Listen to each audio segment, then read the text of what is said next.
Bon, je suis le père Benjamin Boisson, je suis de la communauté des Béatitudes. J'ai 25 ans de sacerdoce, j'étais au service des jeunes et pendant mon parcours, j'étais 6 ans et demi à Lisieux comme chapelain.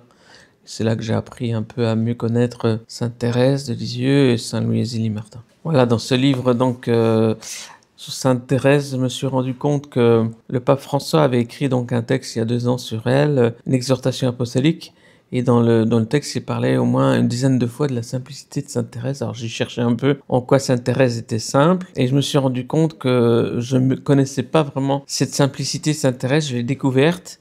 Ça m'a fait un bien fou. Je me suis dit, en fait, on a parfois des clichés sur Sainte Thérèse. Par exemple, je pensais qu'elle était comme on le pense couramment, qu'elle était une petite bourgeoise qui était dans sa famille un peu entourée de bienséance, de bonté, etc. Mais en fait, ses parents l'ont éduquée dans la simplicité. Je donne un exemple dans le livre, mais un exemple très simple. Elle allait au goûter avec du pain et de l'eau avec sa sœur Céline, tandis que les autres filles avaient confiture et chocolat. Donc, toute cette ambiance dans la famille est déjà une ambiance où on a voulu simplifier la vie de cette petite fille. Et puis aussi, un autre exemple, c'est que la famille n'allait pas à la messe, entre guillemets, bourgeoise, bien vue, mais ils allaient à la messe des ouvriers, des paysans, des artisans, le matin, assez tôt, à 5h30. Et donc, il y a aussi ce souci d'une simplicité de vie que j'ai découvert et que j'ai trouvé assez saisissante parce qu'en fait, ça va marquer toute sa vie. Ça va marquer toute sa vie et son désir de simplicité rime beaucoup avec son désir de sainteté. Voilà. Par exemple, quand elle rentrera à 15 ans Carmel, tout le monde connaît cette histoire, elle va vivre une simplicité carmélitaine, monastique, enfin très simple, mais elle va vivre beaucoup d'étapes de sa vie au Carmel avec une grande simplicité. C'est-à-dire qu'elle ne va pas chercher à compliquer les choses, à amener des conflits entre les personnes, et elle va essayer aussi de vivre les petites choses toutes simples de la vie quotidienne sans se plaindre et sans en rajouter. Par exemple, elle va ramasser les manteaux des sœurs qu'elles ont laissé traîner. Elle va dire, c'est ma petite vertu. Mais c'est un geste tout simple.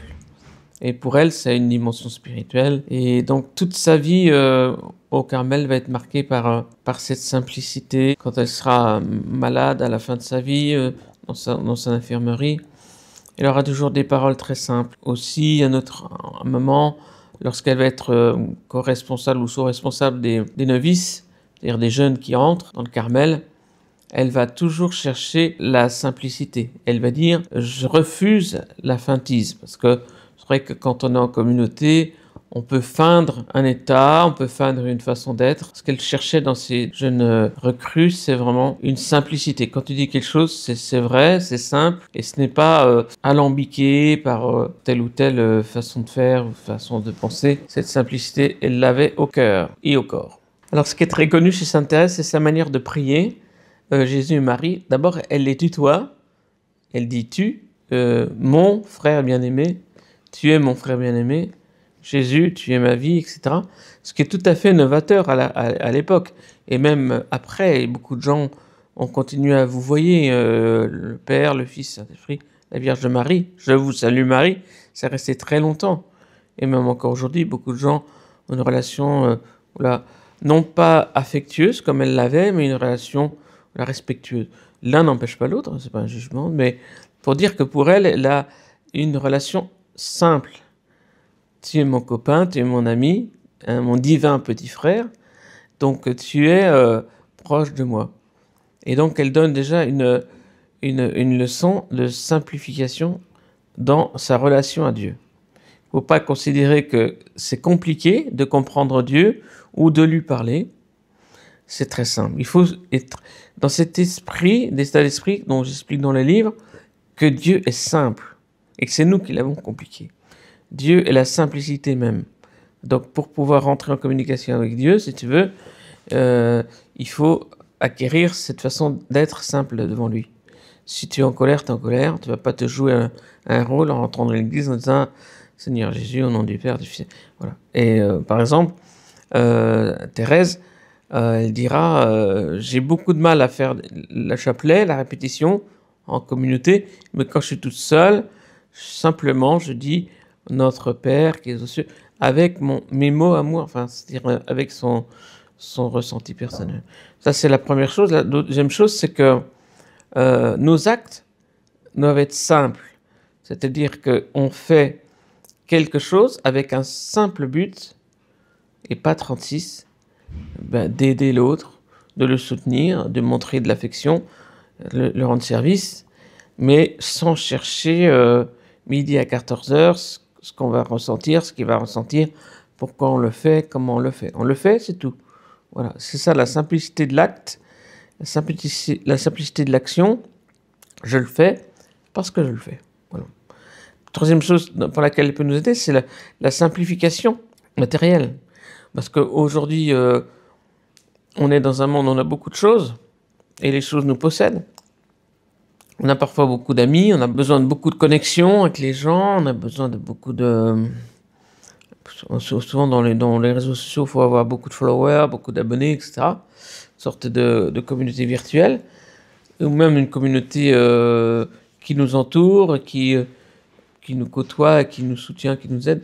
Mais en fait, simplifier les relations, simplifier nos possessions et simplifier notre communion autour de nous, c'est un travail que Thérèse a fait.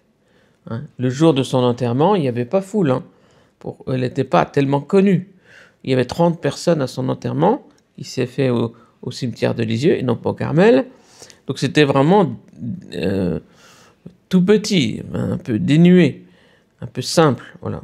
Et donc, c'est après, par la lecture de ce qu'elle a écrit, l'histoire d'une âme, qu'on a commencé à la connaître. Mais avant, elle était... Voilà. Donc, elle n'avait pas créé, si tu veux, d'une grande communauté, et elle vivait simplement. Et je pense que ça rejoint les mouvements de simplification d'aujourd'hui dans le monde de l'écologie. Par exemple, il y a beaucoup de gens qui parlent de cela, de vivre simplement, avec peu de moyens, et puis retrouver un peu l'essentiel de la vie. Je trouve ça très bien. Il y a aussi un mouvement de simplification dans les relations économiques. Voilà, on parle beaucoup de simplification dans ce domaine-là. On parle aussi dans l'administration, etc. On voit tout ça partout, en fait, aujourd'hui. Donc, rentrer dans ce mouvement, c'est bien, mais rentrer dans un mouvement chrétien de la simplification, c'est mieux. Parce que c'est par cette simplicité, par cette simplification, le but, c'est de rencontrer le seul simple. Hein, je donne beaucoup de témoignages de saints qui expliquent qu'il faut retrouver un Dieu simple. Voilà. Ben moi, personnellement, quand j'ai lu le livre, ça a été pour moi une conversion intérieure parce que je me suis rendu compte que Thérèse, elle était d'une égalité d'âme. C'est-à-dire qu'elle a souffert. En rentrant au Carmel, on l'a maltraitée, entre guillemets. Hein. C'est-à-dire qu'on ne la comprenait pas bien. C'était pour les gens du coin une bourgeoise qui ne savait pas faire le ménage, pas faire le jardin. Donc elle était reprise et humiliée. Plus tard, elle était dans des difficultés aussi de relations, voilà, entre Pauline, sa sœur, qui est devenue mère Agnès, qui est devenue la nouvelle supérieure, et l'ancienne supérieure, il y avait des conflits. Puis à la fin de sa vie, elle a vécu sa souffrance, sa maladie, et la tuberculose. Et chaque fois, dans tous les domaines, elle est restée égale. Elle ne s'est pas plainte. Elle n'a pas dit ça va pas. Elle n'a pas dit je souffre, mais c'est pas normal. Elle a toujours gardé c'est ça qui m'a le plus touché. Et qu'elle dit, d'ailleurs dans ses poèmes, que m'importe le jour ou la nuit. Que m'importe la vie ou la mort, disait saint Paul. Mais elle dit, que m'importe le jour ou la nuit, que m'importe la joie ou les épreuves. Ma joie, Jésus, c'est de t'aimer. Donc son but, c'était la simplicité de relation avec Dieu, mais elle l'a vécu dans une égalité d'âme. Et moi, ça m'a transformé parce que je me suis dit, qu'importe que je sois malade ou que je sois pas malade, qu'importe que je meure jeune ou pas jeune, voilà. Et moi, j'avais un peu peur un certain nombre de choses, maintenant j'ai plus peur.